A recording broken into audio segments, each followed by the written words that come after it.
You know, it is said that there are always three kinds of people in any given society.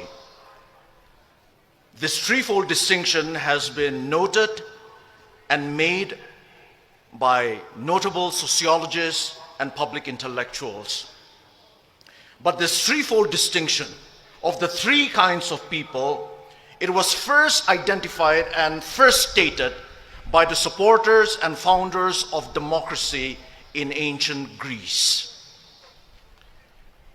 For the Greek people, the people who in many ways gave us the modern civilized world, for the Greek people, the first kind of people in any given society are the idiots.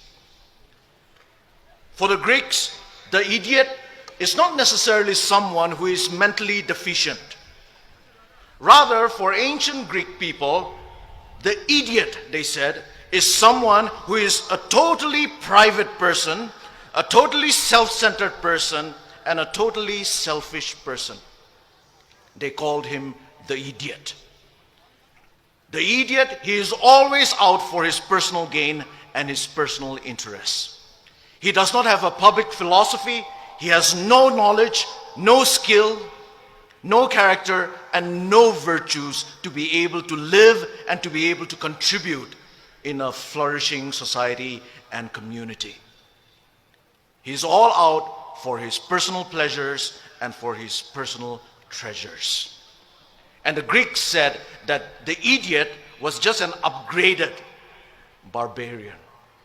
The first kind of person, the idiot. But the Greeks also said that there is a second kind of people in any given society. And the Greeks called these people the tribes people. When we say tribes people, we don't necessarily mean the fact of belonging to a certain tribe, which is a good thing. But when they use the word tribes people, the Greeks meant a tribal and a tribalistic mentality. And the Greeks said that tribes people are those people who are not able to think beyond their small tribe or their small groups. For tribes people, their primary allegiance, their only allegiance, and their ultimate allegiance is to their tribe. Their tribe is their God, and their religion is tribalism. And tribes people, the Greeks said, are always afraid of things that are different, that are a little alien to them. They are always suspicious and fearful. And they always dealt with different people and difficult situations with intimidation, with force, and with violence. And the Greeks also said that the ideal person for tribes people is the warrior, because tribes people are a war-making people. Their ideal is the warrior. But it was not so for the Greeks. For the Greeks, there was another kind of people, another kind of a person, and that was the ideal person. And the Greeks called this ideal person the citizen. The citizen. And here when we use the word citizen, we are not talking about legal status or political status. We are talking about the idea and the ideal of citizenship. And who is the citizen?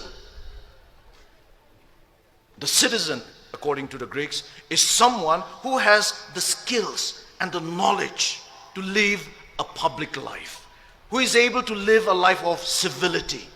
The citizen recognizes that he or she is a member of a commonwealth and thus strives for the common good. That is the citizen. The citizen, yes, he or she knows his or her rights in a society. But he or she also knows his or her responsibilities to society. The citizen can fight for his rights, but always with an awareness of and with a respect for the rights and interests of others, of their neighbors. of the smallest of minorities, and of the worst of their enemies. And it is citizens, the Greeks said, that make up a civilized society. Because citizens settle their differences with civility. So they produce a civilized society. A society that truly lives up to the meaning of the name society. Society literally means friendship and friendliness. That is the threefold distinction that the Greeks have given us. That is the choice that each and every individual, wherever he or she may be, has to make in a society. And I believe that that is the choice that starkly faces us Naga people today. Will we be idiots living only for ourselves? Will we be tribalistic tribes people, unable to think beyond our tribes and our small groups? Or will we be citizens? Citizens in the best sense of the word. Today, on this historic day, I believe I want to make my choice. And I also believe that you will want to make your choice. And I hope you and I will take that right choice. And it is with that hope that I want to finally address you, ladies and gentlemen, as my fellow Naga citizens. May God bless you, and may God bless our Naga people. Thank you.